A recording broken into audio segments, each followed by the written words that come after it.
आणि आता बातमी येते प्रकाश आंबेडकरांची। प्रकाश आंबेडकर यांना इंडिया आघाडी आणि महायुतीमध्ये घेण्यावरून रस्सीखेच पाहायला मिळत आहे। 28 तारखेनंतर महाविकास आघाडी आणि वंचितचे नेते मिळून बैठक घेऊ आणि प्रकाश आंबेडकर यांच्यासोबत जागा वाटपासंदर्भात चर्चा करू असं संजय राऊतांनी म्हटलंय। तर तिथे प्रकाश आंबेडकरांनी केव्हाही यावं, रेड कार्पेट टाकून स्वागत करू असं म्हणत संजय शिरसाट यांनी देखील महायुतीमध्ये येण्याची ऑफर आंबेडकर यांना दिली आहे। तर कुणीही सोबत न आल्यास लोकसभेच्या 48च्या 48 जागा लढवण्याची तयारी आहे असं प्रकाश आंबेडकर यांनी म्हटलंय। बाळासाहेब आंबेडकरांशी आमची चर्चा सुरू आहे। बाळासाहेब आंबेडकर आणि आमच्या भूमिकेमध्ये फरक नाहीये आणि आमची आणि त्यांची जी चर्चा होती ती अत्यंत सकारात्मक होते आणि ती चालू आहे।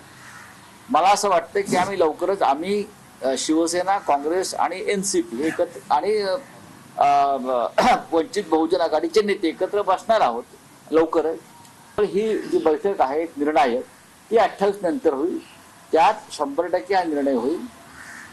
प्रकाश आंबेडकर असा कोणताही निर्णय घेणार नाहीत ज्याच्यामुळे हुकुमशाहीचे हात बळकट होतील।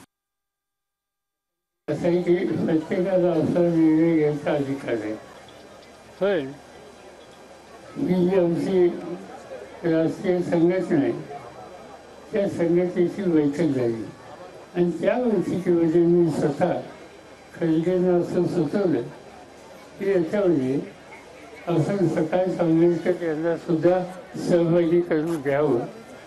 प्रकाश आंबेडकरांबरोबर इथे झाल्याचं भासवून जी फसवणूक त्यांची करायचा प्रयत्न हे उबाठा गटाचे लोक करतायत त्यांचे परिणाम त्यांना भोगावे लागणार आहेत। महाराष्ट्रामध्ये तुम्हाला भुईसपाट करणार तर एकमेव प्रकाश आंबेडकर राहणार आहेत।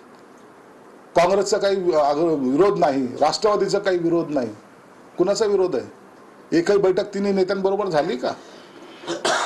यांना त्या प्रकाश आंबेडकरला झुलवण्यामध्ये इंटरेस्ट आहे हे प्रकाश आंबेडकरांनी ओळखलंय, म्हणून प्रकाश आंबेडकर सुद्धा यांना झुलून त्यांची जागा निश्चित दाखवल हे मात्र निश्चित आहे। सेनेचं काँग्रेस बरोबर, सेनेचं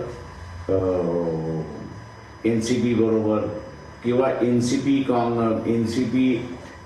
काँग्रेस बरोबर किंवा काँग्रेस एनसीपी बरोबर असं झालं नाही तर मग आमच्यामधला असणारा 50-50% लढण्याचा निर्णय झाला।